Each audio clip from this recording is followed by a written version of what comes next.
तो चलिए सिद्धांत प्रवेश का भाग 3 अब यहाँ से शुरू कर रहे हैं। और पहले पाठ में है प्रार्थना। तो प्रार्थना में इसमें बहुत ही पंच परमेष्ठी भगवान का यहाँ पर स्मरण किया गया है। इसको आप लोग पढ़ लीजिए। हम पढ़ रहे हैं अब पाठ 2 पंच परमेष्ठी के मूल गुण। ठीक है, पाठ 2 से शुरू करेंगे।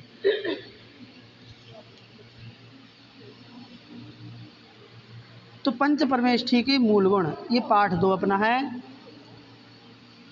काफ़ी बड़ा पाठ है, तो कोशिश करेंगे कि पूरी आज की पूरी कक्षा में यदि हो जाए तो अति उत्तम होगा। हो जाएगा। क्या है मूल गुण और क्या है परमेष्ठी? तो सबसे पहले जो आत्मा के पदों और गुणों में सबसे बड़े होते हैं, राजा महाराजा भी और इंद्र भी जिन्हें सिर झुकाते हैं, उन्हें परमेष्ठी कहते हैं। अथवा जो परम पद में स्थित हों उन्हें परमेष्ठी कहते हैं। परम स्थित, जो संधि विच्छेद है ना इसका, यही बनता है परम स्थित। जो परम पद में स्थित हैं परमेष्ठी कहलाते हैं। स्थित, स्थिर धातु जो है ना, उसी से स्ठी जो बना है पीछे, वो स्थिर धातु से ही बना है। हाँ, तो परम पद में जो स्थित हैं वो परमेष्ठी कहलाते हैं। इसके अलावा जो पहले बताया है कि जो आत्मा के पदों और गुणों में सबसे बड़े होते हैं, आत्मा के पदों में और गुणों में बड़े होते हैं, और राजा महाराजा इंद्र भी उनके आगे झुकते हैं, सिर झुकाते हैं, वो है परमेष्ठी। ठीक है, ये याद रहेगी परिभाषा। क्या परिभाषा है? सबसे बड़े होते हैं। ठीक है, तो ये इसमें आत्मा के पदों में, ये याद रखना है, अकेले पदों और गुणों में नहीं, आत्मा के पदों में। क्योंकि पद तो कई प्रकार के होते हैं, है कि नहीं? दुनियादारी के भी बहुत सारे पद होते हैं, तो इसलिए आत्मा के पदों में ये अपन को जोड़ना जरूरी है। ठीक, तो याद रहेगा ना कि जो आत्मा के पदों में बड़े होते हैं, सबसे बड़े होते हैं। ठीक, और इतने बड़े होते हैं कि उनके आगे राजा हो, महाराजा हो, चक्रवर्ती हो, इंद्र भी हो, वो भी सिर झुकाता है, वो परमेष्ठी कहलाते हैं। परम पद में स्थित होते हैं परमेष्ठी। ठीक, परमेष्ठी 5 होते हैं: अरहंत, सिद्ध, आचार्य, उपाध्याय और साधु। ये 5 परमेष्ठी होते हैं।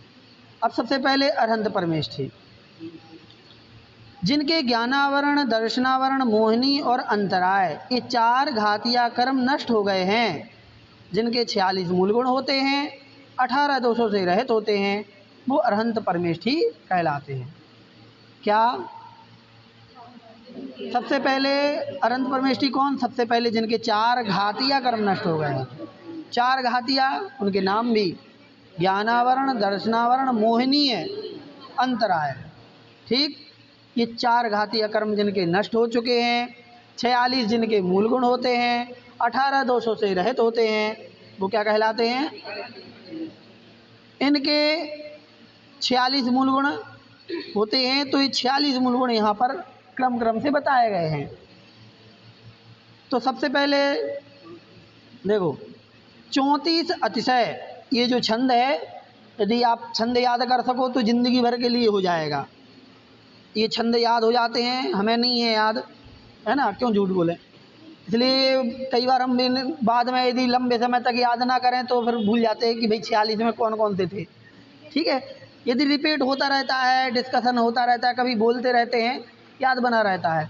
यदि लंबे समय तक इनके बारे में चर्चा ही नहीं करी तो फिर वो भी भूल जाते हैं। लेकिन छंद यदि याद कर लिया आपने तो छंद वो क्या है, छंद याद बना रहता है। हाँ। तो वो तो परमेष्ठियों के मूल गुण हैं, लेकिन 46 मूल गुण कौन कौन से हैं इसके लिए? हाँ, वही। इसलिए तो कौन कौन से होते हैं? तो 34 अतिशय, 8 प्रातिहार, 4 अनंत तुष्ट है, ये 46 मूल गुण हैं। ठीक, तो 34 अतिशय होते हैं, 8 प्रातिहार भी उनके मूल गुण में आते हैं, और 4 अनंत चतुष्टय मतलब 4 कर्मों के नाश होने से जो 4 गुण प्रकट होते हैं, ज्ञानावरण, दर्शनावरण, वेदनीय, मोहिनी और अंतराय, तो अनंत ज्ञान, अनंत दर्शन, अनंत सुख, अनंत वीर, ये 4 अनंत चतुष्टय हो जाते हैं। तो ये मिलाकर के 46 मूल गुण होते हैं। अब 34 जो अतिशय होते हैं इनका भी डिवाइडेशन है। 34 अतिशय कैसे?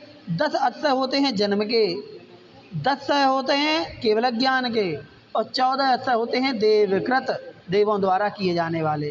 तो इस प्रकार से 34 क्या हो जाते हैं? अतिशय चमत्कार होते हैं। अब इसमें से शुरू करते हैं जन्म के 10 अतिशय। तो जन्म के 10 अतिशय कौन से? जैसे ही भगवान जन्म लेते हैं, तीर्थंकर बालक के रूप में जब जन्म लेते हैं, तो जन्म लेते साथ ही 10 प्रकार के अतिशय शुरू हो जाते हैं। कौन से 10 अतिशय होते हैं वो लिखे हुए हैं नाम यहाँ पे। अतिशय रूप सुगंध तन, नाही पसेव निहार, प्रिय हित वचन अतुल्य बल, रुधिर श्वेत आकार, लक्षण सहसर उराठ तन, सम चतुष्क संठान, विजय विषव नाराज जुत, ए जनमत 10 जान। ठीक।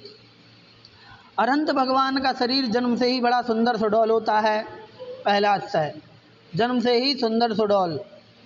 दूसरा, उनके शरीर से बड़ी अच्छी सुगंध आती है, सुगंधित शरीर होता है, सुंदर होता है, सुगंधित होता है।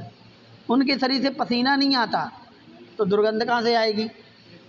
तीसरा, फिर चौथा, मलमूत्र नहीं होता, उनके कभी भी मलमूत्र नहीं होता। पसेव मतलब पसीना और निहार मतलब मलमूत्र। पांचवा, वे सबसे मीठे वचन बोलते हैं, मतलब किसी को दिल दुख जाए इस प्रकार के वचन उनके मुख से कभी नहीं निकलते। ये जन्म का अतिशय है। उनके शरीर में अतुल्य बल होता है, मतलब उनके बाद जब उनका जन्म हो जाता है तो उनसे बलशाली फिर दुनिया में कोई नहीं होता। ये है। सातवां, उनका रक्त दूध के समान सफेद होता है। भाई, दूध के समान सफेद रक्त होता है उनके शरीर में। 8वां नंबर, 1008 शुभ लक्षण होते हैं। 1008 शुभ लक्षण, पूरे शरीर में 1008 चिन्ह बने होते हैं। उन्हीं 1008 में से एक चिन्ह जो होता है दाहिने पैर के अंगूठे में, जिसको कि उनका चिन्ह माना जाता है, वो उसी 1008 में से होता है। ठीक। उनका समचतुष्क संस्थान होता है। समचतुष्क लिखा है, समचतुरस्र नाम आता है इसका, सही। हाँ, तो समचतुरस्र संस्थान होता है। उनके शरीर के हाड़ वगैरह वज्र के होते हैं, जिसको बोलते हैं संघनन। तो इसका नाम होता है वज्र विषव नाराज संघनन। हाँ, तो समचतुरस्र संस्थान और वज्र विषव नाराज संघनन होता है। तो ये 10 अतिशय हो गए जन्म के। समचतुरस्र संस्थान का मतलब होता है कि सर्वांग सुंदर। और सर्वांग सुंदर में कैसे? उनका जो शरीर का नाप होता है वो एक्यूरेट होता है, जैसा जितना पैमाना है, मतलब मॉडल जो है उसी के अकॉर्डिंग होता है। न आधा एक, ना एक धागा इधर न एक धागा उधर। जैसे यहाँ जब प्रतिमा जी का नाप किया जाता है, जब लाते हैं तो उस समय भी नापते हैं धागे से, तो जैसा बिल्कुल एक धागा भी इधर उधर नहीं होना चाहिए, ऐसे ही उनका शरीर ऑलरेडी होता है। ठीक। तो नाक, कान, आँख, मुंह, शरीर सब बिल्कुल एक्यूरेट होते हैं। इसको बोलते हैं समचतुरस्र संस्थान। हाँ, कौन से निशान?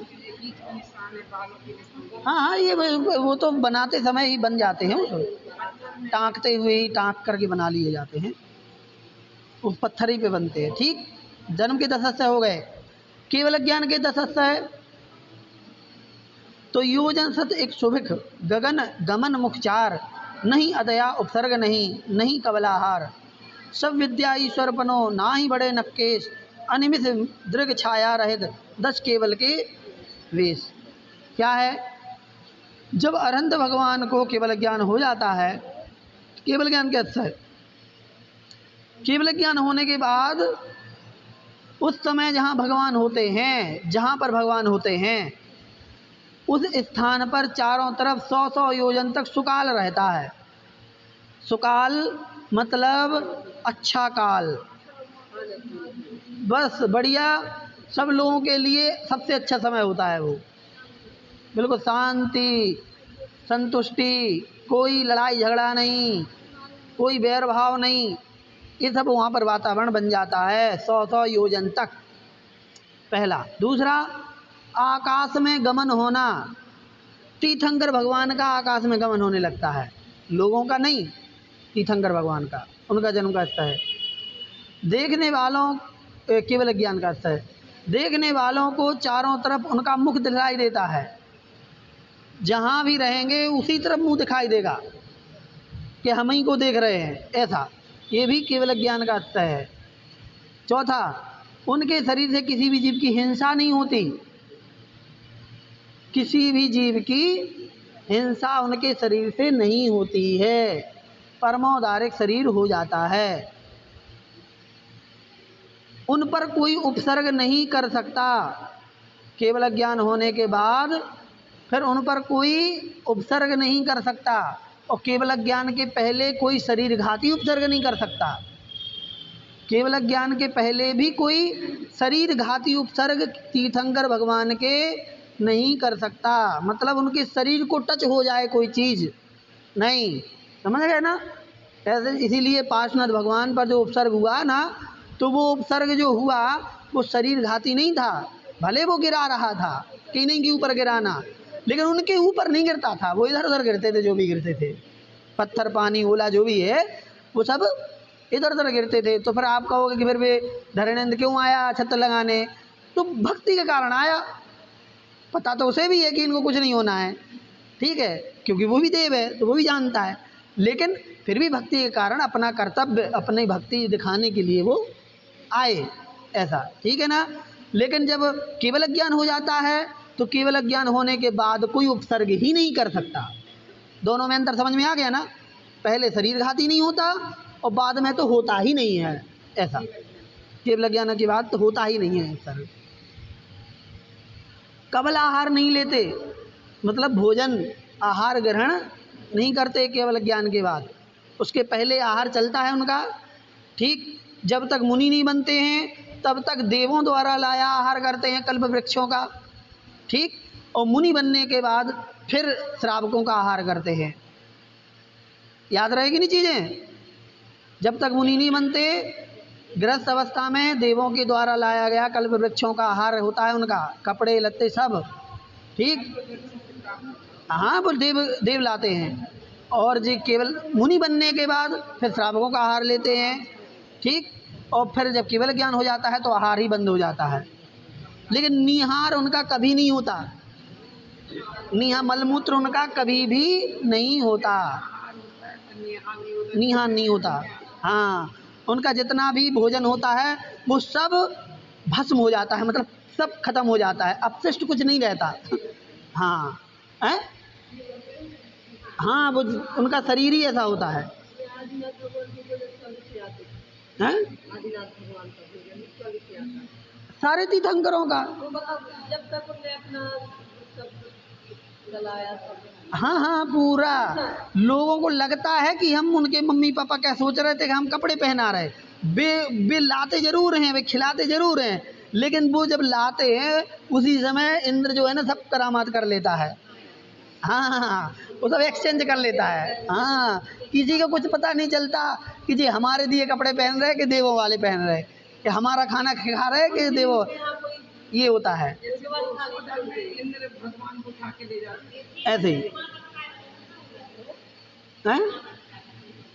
हाँ हाँ, उनके तो है, वो तो सामान्य थे, तीर्थंकरों की बात चल रही है, उनके ऐसे हैं जी, उनके माता पिता के ऐसे थोड़ी है, ठीक है? हैं? हाँ, उनके नहीं नहीं, उनके तो भोजन ही नहीं होता, उनके तो कंठ से अमृत होता है देवों के, इसलिए। और बैक्टीरिया शरीर में होता ही नहीं है कुछ, हाड़ मास नहीं होता। चलिए, किसी भी, अरे इधर सुनो, हम बता रहे, कोई भी देव के निहार नहीं होता, क्योंकि भोजन नहीं होता उनका, उनके अमृत का होता है अपने अपने समय पे। और वैक्रियक शरीर होता है, वैक्रियक शरीर में हाड़ मांस वगैरह नहीं होते। वो नहीं करते, ये करते हैं तीर्थंकर भगवान करते हैं, वो नहीं करते, वो सिर्फ इनके लिए लाते हैं। हाँ, तीर्थंकर गृहस्थावस्था में लगती है, जब तक मुनि रहते। मुनि बन केवल ज्ञान होने के बाद फिर कबल आहार नहीं करते, मतलब उनके आहार की जो क्षुधा है, क्योंकि 18 दोष खत्म हो गए, 18 दोष खत्म हो गए, मतलब क्षुधा तृषा सब खत्म।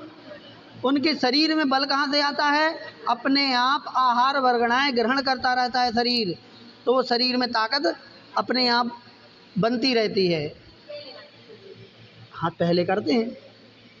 वे समस्त विद्या और शास्त्रों के ज्ञाता होते हैं, समस्त विद्या और शास्त्रों के ज्ञाता बन जाते हैं, पूरे आगम, क्योंकि उन्हीं के मुख से निकल रहा है। केवल ज्ञान होने के बाद तो सब सर्वज्ञ बन गए। उनके बाल और नाखून नहीं बढ़ते केवल ज्ञान के बाद, ये ध्यान रखना, ये केवल ज्ञान कैसे पढ़ रहे अपन, तो केवल ज्ञान होने के बाद फिर उनके नख और केस नहीं बढ़ेंगे। उसके पहले मुनि अवस्था में, गृहस्थ अवस्था में केस भी बढ़ेंगे, नख भी बढ़ेंगे।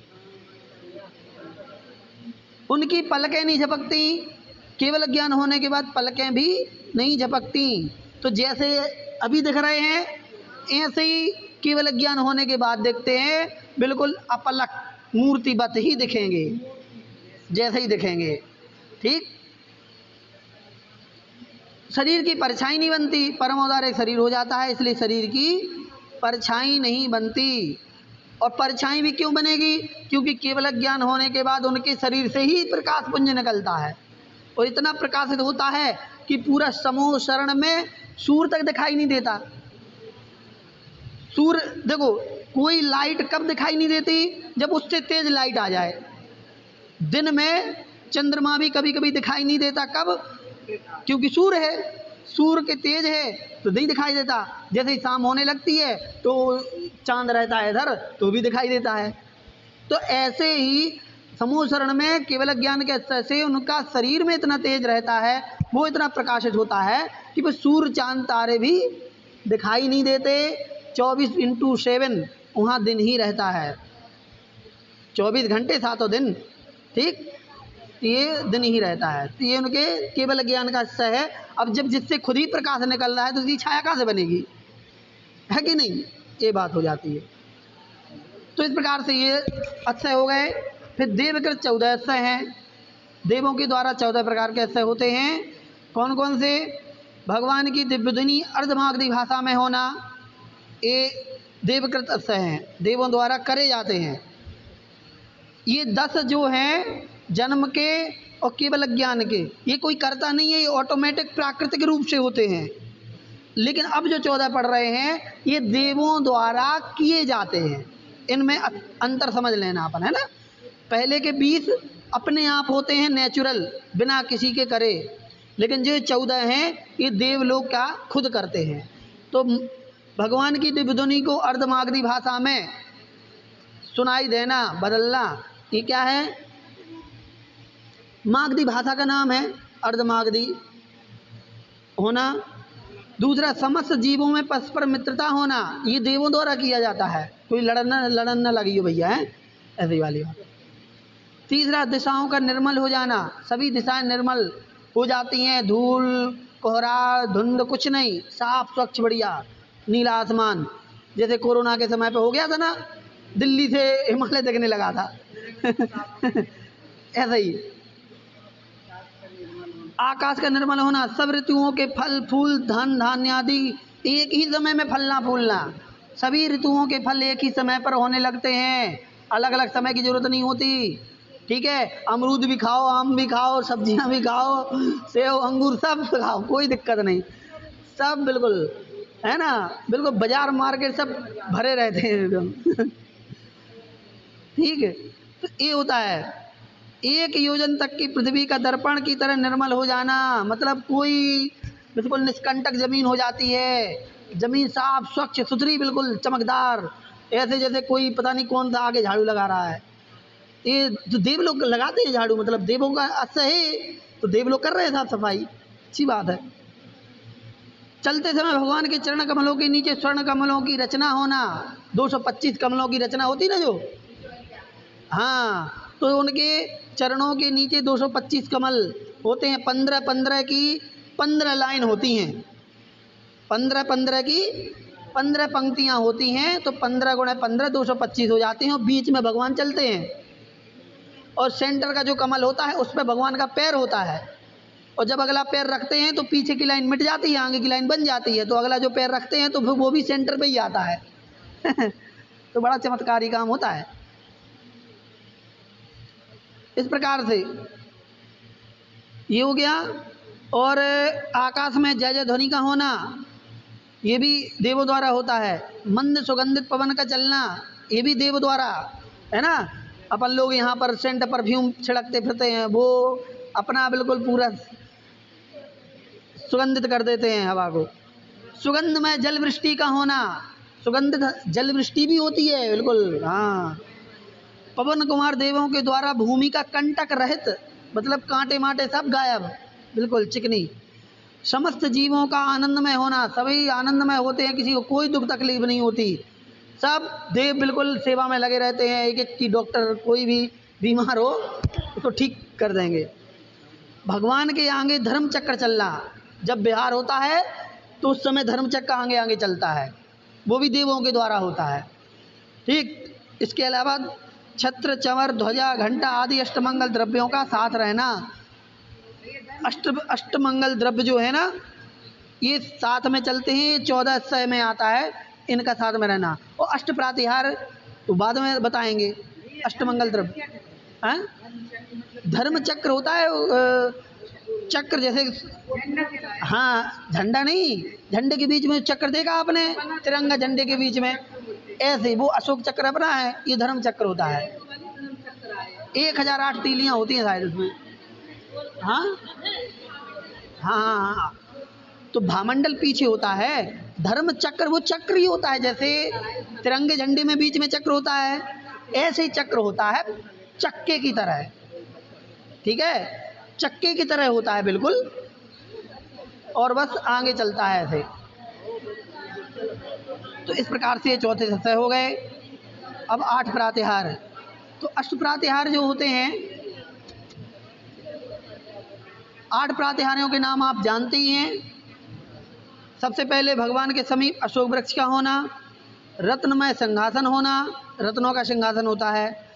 भगवान के सिर पर 3 छत्र का होना, 3 छत्र, ये देवों के द्वारा नहीं, ये अपने आप होते हैं। भगवान के मुख से दिव्य ध्वनि का खिरना, ये भी अपने आप होता है, ये भी अतिशय है। वो तीर्थंकर भगवान केवल ज्ञान के बाद खुद नहीं बोलते, मतलब कोई भी केवल ही नहीं बोलते, लेकिन वो अपने आप ही उनकी ध्वनि खिरती है भव्य जीवों के पुण्य से। भगवान के देवों के द्वारा फूलों की वर्षा होना, यक्ष जाति के देवों द्वारा 64 चंवरों का ढुराना, ये यक्ष जाति के देव ढुराते हैं इसको। और दुंदुभी बाजों का बजना, ये 8 प्रातिहार होते हैं, जो शांति पाठ में भी नाम आते हैं इनके, ठीक। फिर अनंत चतुष्टय, तो अनंत दर्शन, अनंत ज्ञान, अनंत सुख और अनंत वीर, ये 4 अनंत चतुष्टय हैं, 4 घातीय कर्मों के नाश होने से प्रकट होते हैं। तो कुल मिलाकर के 34, 8 और 4, ये 46 मूल गुण यहाँ पर तीर्थंकर भगवान के हो गए, ठीक, अनंत भगवान के हो गए। अब सिद्ध परमेष्ठी, जो 8 कर्मों का नाश करके संसार के बंधन से सदैव के लिए मुक्त हो गए हैं, जो फिर कभी संसार में लौटकर नहीं आएंगे, उन्हें सिद्ध परमेष्ठी कहते हैं, ठीक। इनके 8 मूल गुण हैं, 8 कर्म नाश होने से 8 मूल गुण बनते हैं। अनंत सम्यक्त जो लिखा है, एक्चुअली यहाँ छायक सम्यक्त होना चाहिए, ठीक है, इसको सही कर लेना आप। छायक सम्यक्त होता है, अनंत सम्यक्त नहीं होता। छायक सम्यक्त, अनंत दर्शन, अनंत ज्ञान, अगरु लघु, अवगाहनत्व, सूक्ष्मत्व, अनंत वीर, अव्याबाधत्व, ठीक है। एक क्रम से नहीं दिए हैं, आप इनको क्रम से लिख लेना अपने हिसाब से, ठीक है। ज्ञानावरण का अनंत ज्ञान, दर्शनावरण का अनंत दर्शन, फिर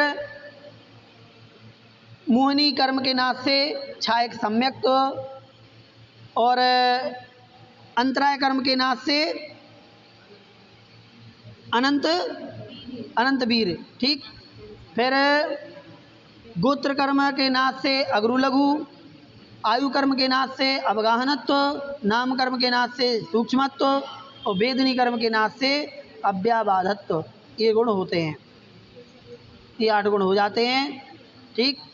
यदि अभी आप लोगों को समझ में नहीं आए तो आप सुन के दोबारा और फिर लिख लेना। आचार्य परमेश, ठीक। जो मुनि संघ के अधिपति होते हैं, मुनि संघ के कौन? अधिपति, स्वामी। संघस्थ मुनि आदि को दीक्षा और प्रायश्चित आदि देते हैं, शिक्षा, दीक्षा, प्रायश्चित आदि देते हैं, आचार्य कहलाते हैं। इनके 36 मूल गुण होते हैं। पंचाचार का स्वयं पालन करते हैं, दूसरे मुनियों से भी कराते हैं, उन्हें आचार्य परमेष्ठी कहते हैं। इनके मूल गुण कौन कौन से हैं? तो सबसे पहले 12 तप, 12 तप, 10 धर्मजुत पालें पंचाचार, 6 आवश्यक गुप्ति त्रय आचार रजगुण सार।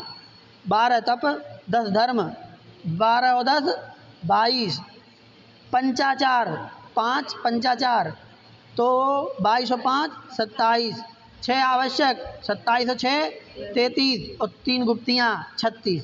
ये मूल गुण हैं, ये अलग हैं। बाकी वो चूँकि साधु तो वो पहले हैं, साधु परमेष्ठी, तो साधुओं के जो 28 होते हैं वो तो वो पालते ही हैं, बाकी ये जो अलग से आए वो अलग हैं, ठीक। तो 12 तप अपन जानते हैं, तप के जो 12 वेद हैं, 6 अंतरंग 6 बहिरंग, उनके नाम यहाँ पर क्रम से दिए हुए हैं। अनशन तप, 4 प्रकार के आहार का त्याग करना अनशन कहलाता है। ऊनोदर, भूख से कम खाना ऊनोदर है।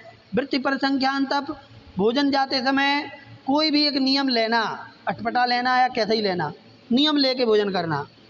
रस परित्याग, 6 रसों में से 6 का या 1-2 का जो भी है त्याग करना।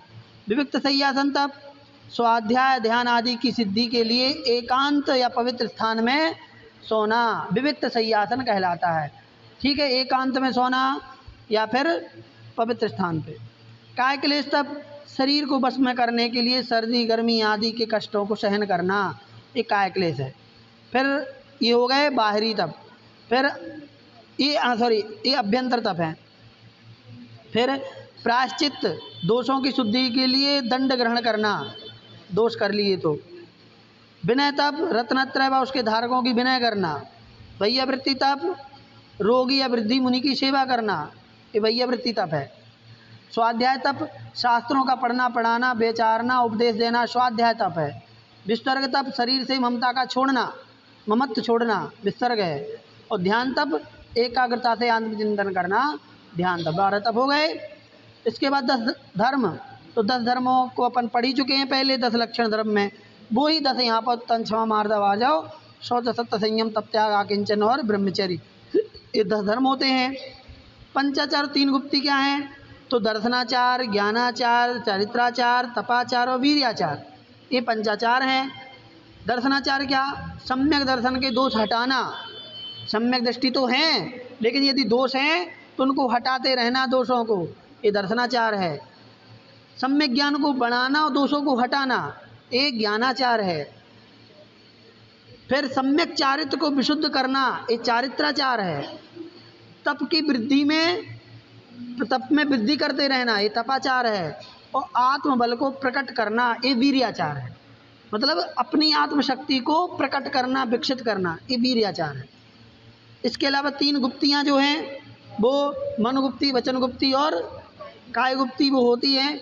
मतलब इन गुप्ति मतलब मन को अपने नियंत्रण में रखना, वचनों को नियंत्रण में रखना और काया को नियंत्रण में रखना, ये 3 गुप्तियाँ हो जाती हैं। इसके अलावा 6 आवश्यक, प्रतिदिन करने योग्य जरूरी कार्यों को आवश्यक कहते हैं, समझ ही रहे। प्रतिदिन करना ही है, आवश्यक है, कंपलसरी, नो कॉम्प्रोमाइज। समता, वंदना, स्तुति, प्रतिक्रमण, प्रत्याख्यान और कायसर्ग, ये 6 आवश्यक हैं। ये मुनियों के मूल गुण में भी हैं और आचार के मूल गुण में भी है, मतलब ये तो करना ही है। तो समस्त जीवों पे समता भाव रखना, ये समता है, समानता का भाव। किसी एक तीर्थंकर या सिद्ध आचार्य उपाध्याय साधु परमेष्ठी का गुणगान करना, ये वंदना कहलाती है। किसी एक की स्तुति करना, समता वंदना हो गई। 24 तीर्थंकरों का स्तवन करना, ये स्तुति कहलाती है। लगे हुए दोषों का पश्चाताप करना प्रतिक्रमण कहलाता है। भविष्यत काल में दोषों का त्याग करना प्रत्याख्यान कहलाता है, कि आगे गलती नहीं होगी, इसको कहते हैं प्रत्याख्यान। और जो हो चुकी है उसका कहते हैं प्रायश्चित। ठीक, उसके लिए प्रतिक्रमण करते हैं जो लग गए दोष। खड़े होकर ध्यान लगाना, ममत्व छोड़ना शरीर से, ये काय उत्सर्ग। ठीक, तो 6 आवश्यक हो गए। अब उपाध्याय परमेष्ठी 11 अंग और 14 पूर्व के पाठी होते हैं, जो स्वयं पढ़ते और अन्य पास में रहने वाले भवि जीवों को पढ़ाते हैं। उनके 25 मूल गुण होते हैं, इन्हें उपाध्याय परमेष्ठी कहते हैं। 11 अंग और 14 पूर्व क्या होते हैं? तो 11 अंग ये लिखे हुए हैं। ठीक, 12 द्वादशांग जिनवाणी होती, 12 अंग पढ़े नहीं पढ़े हों तो जिनवाणी की पूजन करना, तो उसमें जो वो है जयमाला, ठीक, तो उसमें 12 अंगों के नाम लिखे हैं और कितने पद होते हैं वो संख्या भी लिखी है। पहलो आचारांग बखानो पद अष्टादश सहत प्रमाणो, दूजो सूत्र कृतम अभिलाषम है सरस्वती पूजन पद 36 सहत गुरु भाग। तो ऐसे करके उनके पद भी लिखे हैं और एक एक तरफ नाम भी लिखे हैं। तो 11 अंग तो क्रम से जाएंगे और 12वें अंग के पूर्व बनते हैं, पार्ट बनते हैं 12वें अंग के। तो उनमें से जो 11 अंग और 14 पूर्व के पाठी होते हैं, ये नाम यहाँ पर लिखे हुए हैं। इनको याद करने की आवश्यकता नहीं है, मतलब आवश्यकता मतलब पेपर के हिसाब से, है ना, क्योंकि काफ़ी वो है ना। लेकिन आप नाम इतना भर याद रखना है आपको कि क्या क्या है। तो ये पढ़ लेना आप यहाँ पर 14 पूर्व, 11 अंग और 14 पूर्व, ये 25 हो गए। वही तो हमने कहा कि पेपर के लिए पढ़ने की याद करने की ज़रूरत नहीं है, बस याद रखो आप इनको, बस हाँ संख्या बस याद रखो। फिर साधु परमेष्ठी जिनके 28 मूल गुण होते हैं, साधु परमेष्ठी की परिभाषा जो है 28 मूल गुणों के धारी होते हैं, ज्ञान ध्यान तप में लीन रहते हैं, आरंभ परिग्रह से रहित होते हैं, पीछे का मंडल साध रखते हैं, आत्म साधना में लीन रहते हैं, उन्हें साधु परमेष्ठी कहते हैं। इनके 28 मूल गुण होते हैं। इन 28 मूल गुणों को अपन जो 6 डाला है 6वीं ढाल में विस्तार से पढ़ चुके हैं, संक्षेप में यहाँ पढ़ लेते हैं। 5 महाव्रत, 5 समिति, 5 इंद्रिय विजय, 6 आवश्यक और 7 शेष गुण, ये 28 मूल गुण होते हैं। 5 5 5 15, 15 और 6 21, 21 और 7 28। 5 महाव्रत कौन से? ठीक ठीक है, हाँ, 5 पापों का विपरीत जो है वो 5 महाव्रत होते हैं। अणुव्रत भी वही उल्टे अणुव्रत भी होते हैं। अणुव्रत एक देश त्याग करेंगे तो अणुव्रत कहलाएंगे, सर्वदेश त्याग करेंगे तो महाव्रत कहलाएंगे। तो कैसे? मन वचन काय से सर्वथा हिंसा का त्याग होना अहिंसा महाव्रत है। मन वचन काय से सर्वथा असत्य का, इस सर्वथा चीज है ना, 5 पापों का पूर्ण रूप से त्याग कर देना, ये 5 महाव्रत बन जाते हैं।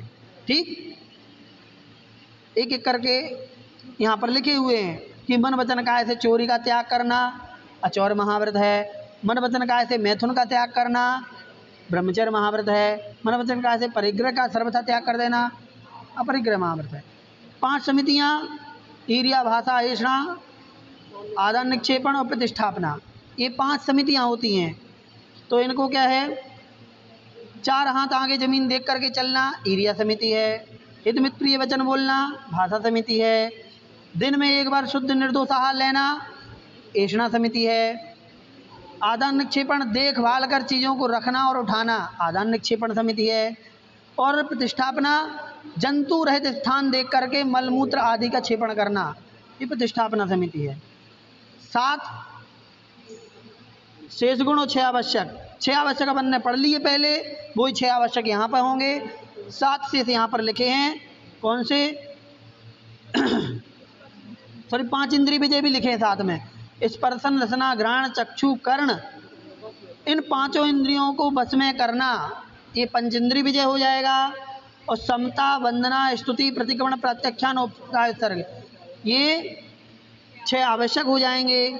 और स्नान का त्याग करना, निर्जंतु भूमि पर सोना, वस्त्र का त्याग करना, बालों का उखाड़ना, एक बार थोड़ा भोजन करना, अदंत धावन मतलब दांत नहीं धोना, खड़े होकर आहार लेना, ये 7 शेष गुण हो जाते हैं। इस प्रकार से 6 आवश्यक, 7 शेष गुण, कुल मिला के 28 मूल गुण यहाँ पर हो जाते हैं। ठीक है, तो यहाँ पर ये अपन ने पहला पाठ पूरा कर लिया, पहला मतलब दूसरा। ठीक है।